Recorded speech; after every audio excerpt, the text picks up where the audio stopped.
Hello বন্ধুরা, তোমরা সবাই কেমন আছো? আশা করছি সকলে খুব ভালো আছো। দেখো, আজকে আমরা বানাচ্ছি মেথি পরোটা। তো চলো, আমরা মেথি পরোটা কীভাবে বানালাম একটু দেখে নেওয়া যাক। তো মেথি পরোটা বানানোর জন্য প্রথমেই যেটা নিয়েছি সেটা হচ্ছে ময়দা।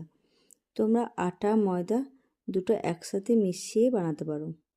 তারপর জিরে ও ধনে গুঁড়ো, 1 চা চামচ হলুদ, 1 চা চামচ চিনি।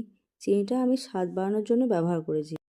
পরিমাণ মতো লবণ, আর সঙ্গে কালো জিরে আর জোয়ান একটু হাতে রগড়ে তারপর দিয়ে দিয়েছি। আর সঙ্গে ছিল আদা আর লঙ্কা বাটা। এগুলো সব দিয়ে এই ময়দাটাকে ভালোভাবে মেখে নিতে হবে। তারপর মা মেথি শাককে ধুয়ে কেটে রেখে দিয়েছিল জল ঝরিয়ে। তো সেই মেথি শাকগুলো অল্প অল্প করে এই ময়দার মধ্যে দিয়ে এগুলোকে ভালো করে মেখে নিয়েছিলাম।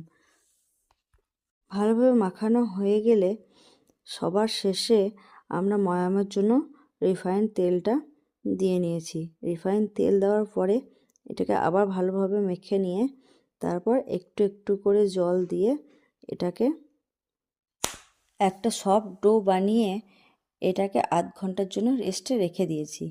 তারপর আধ ঘন্টা পর ফিরে এসে এটা থেকে একটা একটা করে লিচি কেটে একটু ময়দা নিয়ে এগুলোকে একটা একটা করে গোল গোল করে বেলে নিয়েছি। তোমরা তোমাদের পছন্দের মতো শেপ দিতে পারো। আমার গোলটাই ভালো লাগে, তাই আমি গোল গোল করে বেলে নিয়েছি। তারপর বেলা হলে একটা একটা করে উল্টে পাল্টে পরোটা ভেজে নিলেই হয়ে গেল মেথি পরোটা। মেথি পরোটা খেতে কিন্তু খুব ভালো লাগে।